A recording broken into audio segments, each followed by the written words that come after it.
on Simon 340. We've done more than 120 installments here on the Al Yosef, making fantastic progress. And now we can learn more laws. Today we are concentrating on the dinim of something called korea on Shabbat. What is korea? Tearing fabric. So that's what we're talking about in today's page of the Gemara. I'm just going to say a blessing for the food that I'm eating. Having a coffee now. You say bracha before Baruch Atah Adonai Eloheinu melech haolam she'akol nirah. And we're going to get started. Din korea v'tolesh b'Shabbat. What's going on here? We're starting on halacha number 44. That's mem daled naturally. הקורע בגד בשבת מפני שצריך לתקנו חייב מן התורה משום קורע וכן המפריד ניירות דבוקים בשבת ולא נתכוון לקלקל בלבד חייב משום קורע וכל זה כשניירות נדבקו לקיום אבל אם נעשה כן דרך הרי מותר. What's going on here, friends? If someone tears, say, let's say a cloth on Shabbat in preparation, let's say for fashioning or for repairing a garment, he is guilty of performing an act of malacha or something called korea, which is naturally forbidden by the Torah itself. Likewise, if someone, let's say, takes papers that has been glued together and separates them for a constructive purpose, he is guilty of performing a tolada of the malacha of korea. This is so only if papers have been glued to remain together for an indefinite period, but not if they were glued together to remain the way only for a short period of time, as we explain in the following halacha. Friends, one halacha number 45 over here. That's memhei naturally in Hebrew. Mutar להשתמש בשבת בטיטולים וכן מותר להסירם כדי להחליפם בחיתולים נקיים. ואין איסור לו בהדבקתם ולא בהפרדתם מפני שאינם עשויים לקיום. ומכל מקום יש להיזהר שבעת שמפריד את האספלנית מהדבקתה כשמסיר את הטלטול מהתינוק כסירנה ויפרדנה לעת לעת ולא בחיפזון בבת אחת כדי שלא יקרוב מהבגד בעת הפרדתה ואז גם אם במקרה נקרה בבגד הרי זה בכלל דבר שאינו מתכוון ואינו נחשב שעשה איסור ומותר לפתוח ולהפריד את המדבקות הסגורות משעת הייצור הואיל והגזה הדבקה על האספלנית הודבקה על מנת להסירם בשעת השימוש ובעת הייצור אין הכוונה בהדבקתן לקיום עולמית. ומכל מקום מהיות טוב נכון לפתוח את מדבקות מערב שבת וחיתולים שאחר פירוק האספלנית והדבקתה אי אפשר בשום אופן להפרידה מהבגד מבלי קורע והדבקתה היא לקיום. יש להחמיר להשתמש בהם בשבת וכן יש להיזהר שלא להדביק את המדבקות של הטיטול קודם זריקתו לאשפה כיוון שאז נשארת הדבקה עולמית. What's going on here, friends? When halacha number 45 over here, it's allowed to dress an infant with disposable diapers and to remove them from him on Shabbat. Although this involves over here fastening the self-sticking tabs on the diapers and pulling them off, these acts are permitted since one's intention is to fasten the tabs onto a diaper only for a short time. When removing the diaper from the infant, however, one must attempt to separate the tabs from the diaper carefully so that one does not tear it.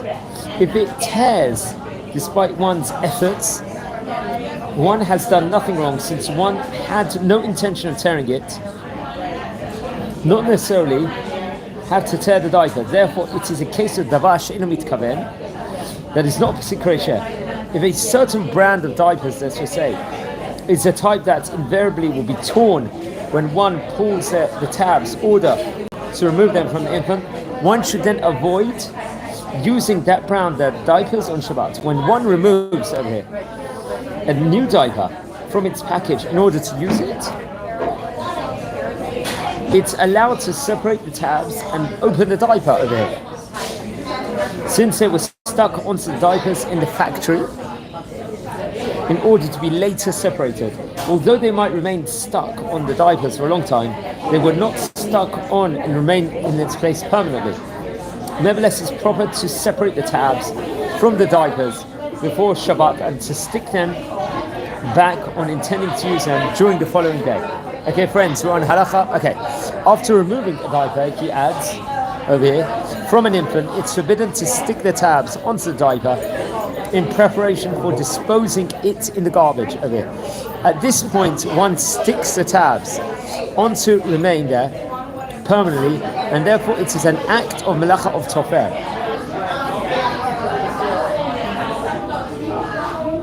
Okay, friends, so on halacha mem vav over here, number 46. במקום צורך מותר לקנח ונחת תינוק שעשה צרכיו מחתה הלכה העשויה מסיבית נייד.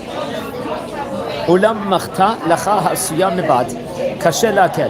אחר שנות לו בסחיטת המים שבמחתה. What's going on here, friends? Remember, when necessary, it's allowed to wipe clean an infant skin with moist paper, towelettes.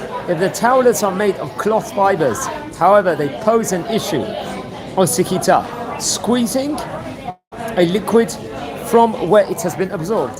Since the user over here benefits from the liquid that is squeezed from the cloth while cleaning the infant's skin. Okay, number 47, Mem Zayin. Niyar im chotemet shel Yisrael hadvuk ala man'ul sha'al pi hatanur shel goy. שמתמנים בו חמין של ישראל.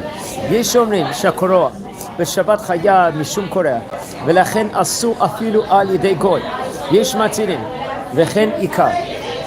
ואם אפשר יעשה כן על ידי אמירה לגוי. When necessary, it's allowed to wipe clean an infant skin with moist paper, towelettes.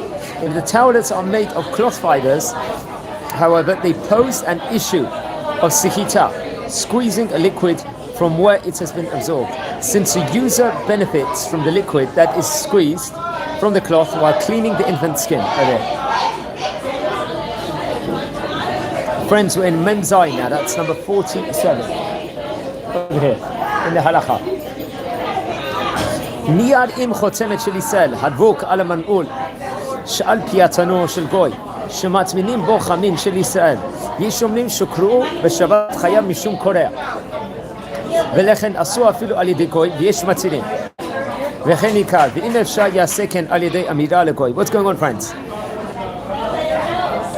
It was once a common practice for Jewish people to rent space in a large communal oven and to place their stew pots there on Friday and retrieve them on Shabbat morning for the meal. Let's say if the oven over here was the property of a non-Jew, the Jews would seal the oven shut with a kosher label to ensure that a non-Jew could not open the oven and tamper with the food inside. Some rabbis ruled that it would be forbidden by the Torah to tear the seal from the oven door on Shabbat, and it would be forbidden by the sages to instruct a non-Jewish person to open it for the Jewish people. The halacha follows those poskim who rule that it's allowed, even for Jews, to tear off the seal. If possible, though, it's recommended to instruct a non-Jew to tear it off. Okay, friends, we're in halacha 48 over here. Memchet, מעיקר הדין, מותר לפתוח איגרת דבוקה או חתומה בתית שהובאה על ידי גוי בשבת או ביום טוב. ומכל מקום אם אפשר נכון לפתחה על ידי גוי. What's going on? Technically, it's allowed for a Jewish person to tear open an envelope sealed with glue or mud if the letter had been delivered by a non-Jew on Shabbat or Yom Tov. If possible, however, it's best to instruct a non-Jew to open it. 49, Memtet. לכתחילה ישלח עם ערב שבת נייר טואלט חתוך. מכל מקום. בשעת הדחק שאין נייר טואלט החתוך. מותר לחתוך בשבת נייר טואלט כדי לקנח בו. אך יעשה כן בשינוי, כגון במרפק או ברגלו. ומכאן דין יש רק בזה, גם בלא שינוי, כשאין לו נייר אחר חתוך. אבל שלא יקפיד לחתוך במקום הנקבים. אולם אם נקרא במקום הנקבים, בלי שיתכוון לכך, אין בכך כלום. והמחמיא בזה לקנח עצמו במים בלבד, Tavo ala bracha. What's going on here, friends? The proper code of conduct is to prepare cut sheets of toilet paper before Shabbat for use on Shabbat itself. If someone finds himself, let's say, in need of toilet paper on Shabbat and no prepared sheets are available to him, then it will be allowed to tear the sheets on Shabbat itself. Wow. A double check with the rabbi, I would say. It is best to tear the sheets in an abnormal manner. Remember, you need abnormal manner to do it, such as by using his elbow or his foot. But technically it's allowed to tear them in the normal manner as well. The main thing is that one must pay no attention whether he's tearing the sheets at the prepared perforated margins or between them. If the sheets happen to tear along the perforations, the person has done nothing wrong. If someone's stringent though and cleans himself with water without any paper, he will receive a bracha from heaven, a blessing from heaven over here. Halacha number nun over here, number 50. What's going on over here? Number 50. אם יש צורך בשבת להשתמש בצמר גפן, יש להכין מערב שבת צמר גפן תלוש במידה מספקת. ואף על פי שיש פנים להקל בתלישת צמר גפן בשבת לצורך בדיקת טהרה, בכל מקום נכון לחוש לדברי המחמירים בדבר, ותבדוק בקיתונות נקייה שבדוקה יפה. אם אין לה צמר גפן מוכן מערב שבת. What's going on here, friends? If someone knows that he will need wads of cotton during Shabbat, he should prepare the number of wads in advance on Shabbat, so that it's not going to be necessary to tear wads from a package on Shabbat. It is true that there is some basis in halacha to permit a woman to tear off a wad of cotton to use in examining herself when she needs to, but it is far better to refrain from this in deference to the poskim who rule that forbidden. If a woman needs to inspect herself and she has not prepared cotton wads, she should inspect an undershirt, and if she finds it clean, she should use it to examine itself over here. Friends, when halacha number 51 over here. That's nun aleph. Mi shebagado nitpas b'Shabbat b'mismar שבכותל, או מי שבגדיו נתפסו בקוצים, ואם ימשיך בדרכו יקרא את הבגד, מותר לו להוציא את הקוצים מהבגד בנחת, אף על פי שהקוצים יתלשו בכך, ימשוך אותם לאט לאט כדי שלא יקרא בידיים. ואם נזדמן, לא בכל זאת שנקראו, לית לן בה, שהרי אינו מתכוון לזה, וגם לא הרי פסיק רשע, מאחר שמנתקם בנחת. What's going on here, friend? If a garment gets snagged on a nail jutting from a wall or onto thorns of a bush, and if he simply pulls himself loose, he will likely tear the garment. It's allowed over here to carefully untangle the garment from the nail or the thorns over here. Horrible, there's nowhere to sit. Oh, wow. Nowhere to sit. What do I do?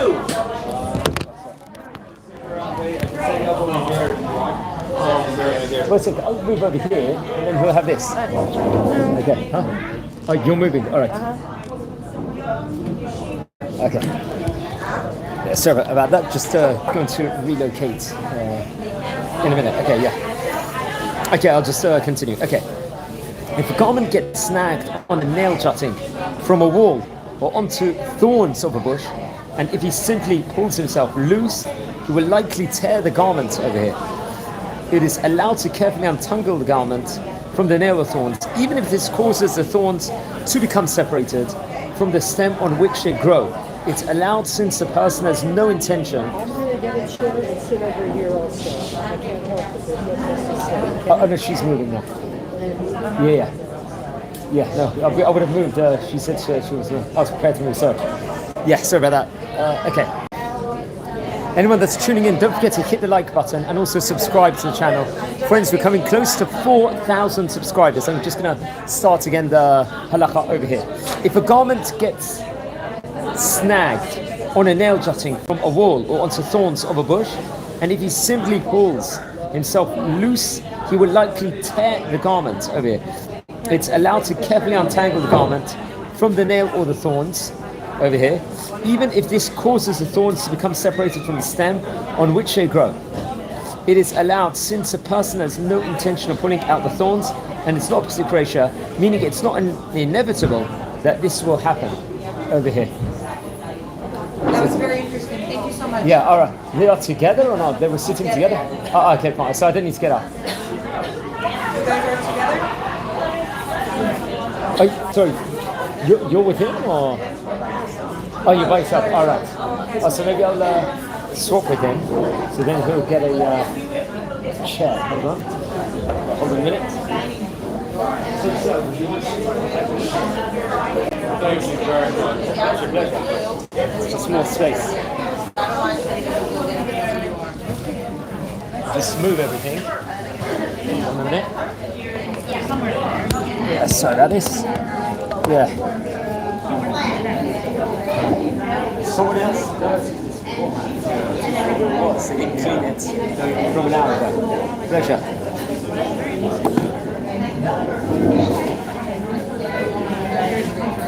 Okay, friends, just move position and let's continue now. Friends, we are now on halacha 52 over here.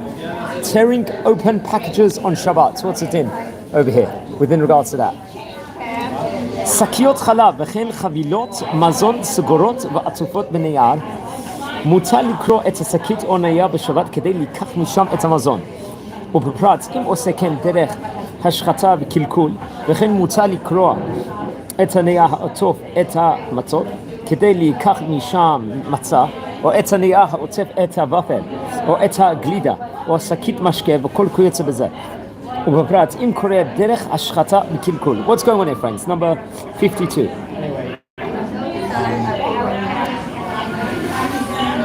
It's allowed to tear open food packages wrapped in paper on Shabbat, and especially if one destroys the packages as one opens it over here. Likewise, one may tear open packages of matzot, or cookies, or ice cream. It's allowed over here as well to open bags of milk. In the land of Israel, naturally milk is marketed naturally in sealed plastic bags, or other beverages packaged in foil packets, especially if one destroys the package as one opens it. Okay, friends, we are now going to talk about ma'avir. This is called kindling a fire on Shabbat. This whole introduction in the second edition of the Alkut Yosef over here. And let's get started. Another section over here. Let's try and make some progress. And maybe we'll call it a day. Okay. Halacha number 53. That's Nun Gimel naturally. המבעיר כלשהו בשבת. חייב משום מבעיר. ואפילו אם אינו משתמש באש שהבעיר או עתה, אלא צריך הוא לאפר. הרי זה מתקן בהבערתו חייב. What's going on over here, friends?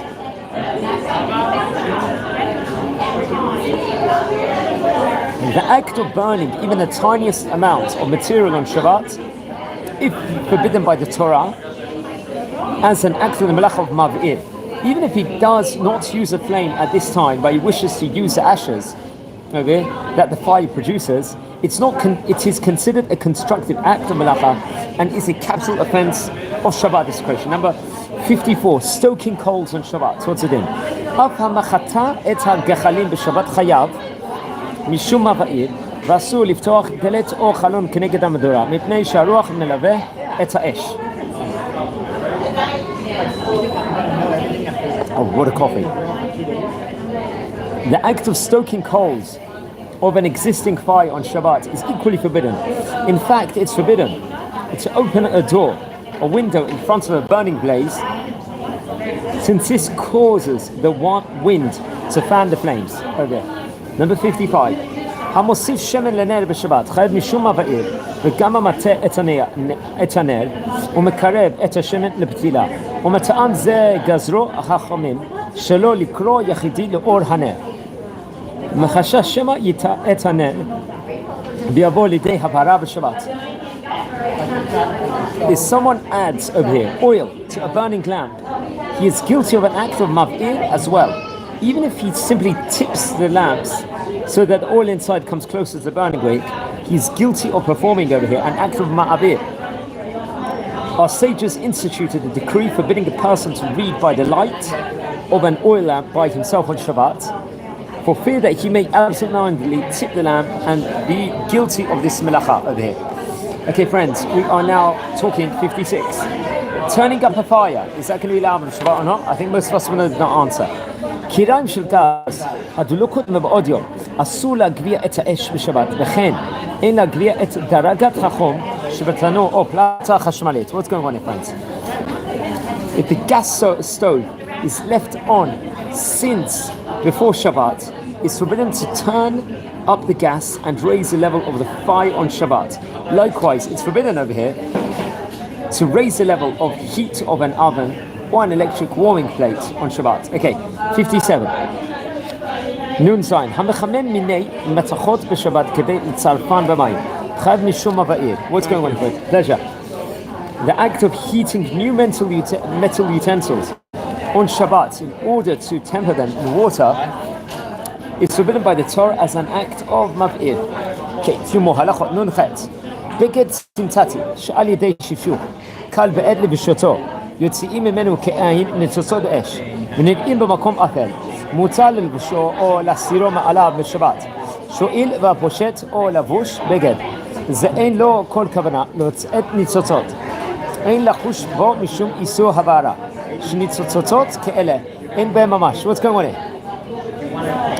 It's allowed to wear synthetic garments even though they become charged with static electricity after being rubbed lightly and produce sparks that are visible in the dark. One may put such a garment on or to take off since one has no intention of producing these sparks. Furthermore, these sparks are not a real fire and could at worst be forbidden by the sages only. Thus, this is the case of Sikreshe, Deloni Hele Durabanan, and it is allowed without question. Sparks from studded shoes. What's the din over here? Okay. It's allowed to wear studded shoes on Shabbat, even if they're going to scrape against the ground and cause sparks with every step of it. This is not prohibited as an act of mav'ir. Likewise, it's allowed to crush lumps of sugar on Shabbat, even though this act produces sparks that are visible in the dark of it. Now we're going to next talk about mechaber, that's extinguishing light on Shabbat over here. It's going to be a long section, so we're just going to do the introduction now, and next time round we will concentrate on it fully.